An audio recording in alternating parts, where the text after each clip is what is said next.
ଏହି 15ଟି କ୍ୱେଶ୍ଚିନ୍ ଭିତରୁ ହିଁ ତମର ଇମ୍ପୋର୍ଟାଣ୍ଟ କ୍ୱେଶ୍ଚିନ୍ ଆସିବ।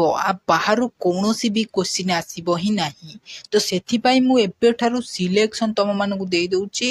ତମର ଯେଉଁ କୋର୍ 8ର ଯେଉଁ ଏକ୍ଜାମ୍ ହେବ ତାହାରି ଭିତରୁ ହିଁ ଏଇ 15ଟା ଭିତରୁ ହିଁ ତମର ହିଁ ଆସିବ। ବାହାରୁ କୌଣସି ବି କ୍ୱେଶ୍ଚିନ୍ ଆସିବ ନାହିଁ। ଠିକ୍ ଅଛି। ତ ପ୍ରଥମେ 15ଟା କ୍ୱେଶ୍ଚିନ୍ ଯେଉଁ ସିଲେକ୍ସନ୍ ମରା ହେଇଛି ତାକୁ ଆମେ ପ୍ରଥମେ ଦେଖିବା। ତ ସେଥିପାଇଁ ଭିଡ଼ିଓକୁ ଏଣ୍ଡ ପର୍ଯ୍ୟନ୍ତ ଦେଖନ୍ତୁ, କାହିଁକିନା ତମର ସବୁ ଏଇଥିରୁ ହିଁ ଆସିବ। ବାହାରୁ କୌଣସି ବି କ୍ୱେଶ୍ଚିନ୍ ଆସିବ ହିଁ ନାହିଁ। ପ୍ରଥମେ ଦେଖ 1 ନମ୍ବର କ'ଣ ଦେଲା ନା ଗୁରୁକୁଳ ବ୍ୟବସ୍ଥାର ପ୍ରଯୋଜ୍ୟତା ଆଲୋଚନା କର। ଏଇଟା ତମର ଭେରି ଭେରି ଇମ୍ପୋର୍ଟାଣ୍ଟ କ୍ୱେଶ୍ଚିନ୍। ଆକୁ ସମସ୍ତେ ଚିହ୍ନ ମାରି ରଖ। ମୁଁ ଯାହା ବି କହୁଛି ତାକୁ ସମସ୍ତେ ନୋଟ୍ କର, କାହିଁକିନା ତମର ଏକ୍ଜାମ୍ରେ ଏହି କ୍ୱେଶ୍ଚିନ୍ ହିଁ ଆସିବ। ଦେନ୍ ଦେଖ 2ରେ କ'ଣ ଦେଲା ନା ବୌଦ୍ଧିକ ଶିକ୍ଷାର ପାଠ୍ୟକ୍ରମ ଏବଂ ଶିକ୍ଷାଦାନ ପଦ୍ଧତି ଆଲୋଚନା କର। ଠିକ୍ ଅଛି। ବୌଦ୍ଧିକ ଶିକ୍ଷାର ଯୋଉଗୁଡ଼ା ତମକୁ ଇମ୍ପୋର୍ଟାଣ୍ଟ କୁହାଯାଉଛି, ଯୋଉଗୁଡ଼ା ତମକୁ ସିଲେକ୍ସନ୍ କୁହାଯାଉଛି ତାକୁ ସମସ୍ତେ ନୋଟ୍ କର, କାହିଁକିନା ଆରି ଭିତରୁ ହିଁ ଆସିବ। ବାହାର କୌଣସି ଜିନିଷ ଆସିବନି। କେବଳ ଏଇ ଗୋଟାଏ ଭିଡ଼ିଓ ସମସ୍ତେ ଦେଖ, ଜାଣିପାରିବ ତମର କ'ଣ ଆସିବ କ'ଣ ନାହିଁ। ଦେନ୍ 3 ନମ୍ବର ଦେଖ ମୁସଲିମ୍ ଯୁଗର ଶିକ୍ଷାନୁଷ୍ଠାନ ଗୁଡ଼ିକ ବର୍ଣ୍ଣନା କର। ଇଏ ବି ତମର ଗୋଟେ ଇମ୍ପୋର୍ଟାଣ୍ଟ କ୍ୱେଶ୍ଚିନ୍। ଆକୁ ଭଲ ଭାବରେ ଲେଖିକିନି ରଖ। ଦେନ୍ 4 ନମ୍ବର ଦେଖ ଆଧୁନିକ ସମୟରେ ଇସଲାମୀୟ ଶିକ୍ଷାର ପ୍ରଯୋଜ୍ୟତା କ'ଣ? ଏଇଟା ବି ତମର ମୋଷ୍ଟ ଇମ୍ପୋର୍ଟାଣ୍ଟ କ୍ୱେଶ୍ଚିନ୍। ସେତେବେଳେ ଆଧୁନିକ ସମୟରେ ଇସଲାମୀୟ ଶିକ୍ଷାର ପ୍ରଚଳିତ କ'ଣ ଥିଲା ସେଟା ମଧ୍ୟ ତମେ ଲେଖିବ। ତାପରେ ଦେଖ 5 ନମ୍ବର ଉର୍ଦ୍ଦଙ୍କ ବିବରଣୀ ଉପକାରିତା ବର୍ଣ୍ଣନା କର। ତାଙ୍କର ବିବରଣୀଟା ସେଟା ବର୍ଣ୍ଣନା କରିବ। ଇଏ ବି ତମର ଗୋଟେ very very important question VVI। ଆକୁ ବି ତମେ ଲେଖିନି ରଖ। ଯାହା କୁହାଯାଉ ତାକୁ ଭଲ ଭାବରେ ନୋଟ୍ କର।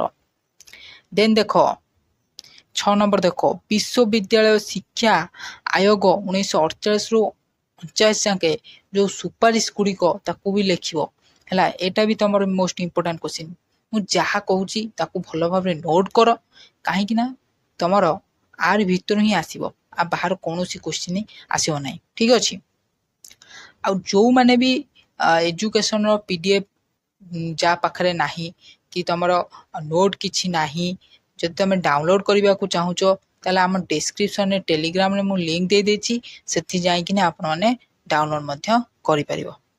ଦେନ୍ ଦେଖ 7 ନମ୍ବର ଦେଖ ଶିକ୍ଷାର ବିଭିନ୍ନ ସ୍ତରରେ ମୂଲ୍ୟାୟନ ସମ୍ବନ୍ଧିତ କୋଠରୀ କମିଶନର ସୁପାରିଶ ଆଲୋଚନା କର। ଶିକ୍ଷାର ବିଭିନ୍ନ ସ୍ତରରେ ମୂଲ୍ୟାୟନ ସମ୍ବନ୍ଧିତ କୋଠରୀ କମିଶନ ସୁପାରିଶ ଆଲୋଚନା କର। ଏଟା ବି ତମର ଭେରି ଭେରି ଇମ୍ପୋର୍ଟାଣ୍ଟ କ୍ୱେଶ୍ଚିନ୍। ଆରି ଭିତରୁ ହିଁ ଆସିବ। ବେଶୀ କିଛି ବାହାରୁ କୌଣସି କ୍ୱେଶ୍ଚିନ୍ ଆସିବନି। ବେଶୀ ଭିଡ଼ିଓ କିଛି ଦେଖିବା ଦରକାର ନାହିଁ।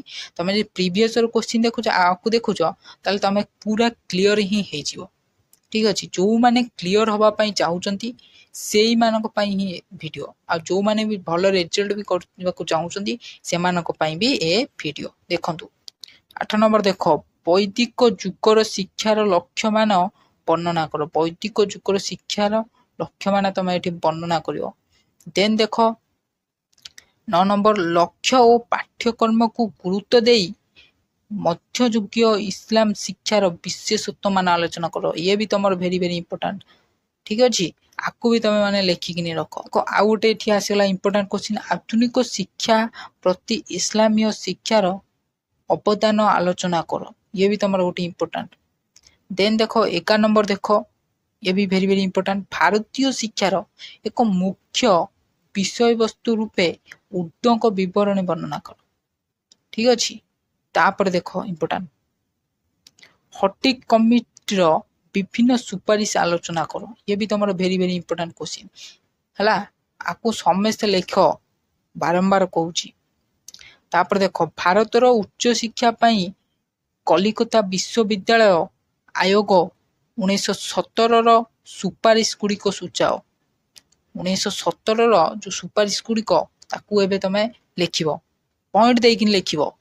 ପଏଣ୍ଟ ଦେବା ଭୁଲିବନି, ସବୁବେଳେ ମୁଁ କହୁଛି। ଦେନ୍ ଦେଖ 14 ନମ୍ବର ଦେଖ ବୌଦ୍ଧଯୁଗୀୟ ଶିକ୍ଷା କେନ୍ଦ୍ର ପ୍ରାସଙ୍ଗିକତା ଉପଯୁକ୍ତ ଉଦାହରଣ ସହ ଆଲୋଚନା କର। ଇଏ ବି ତମର ଗୋଟେ ଇମ୍ପୋର୍ଟାଣ୍ଟ କ୍ୱେଶ୍ଚିନ୍।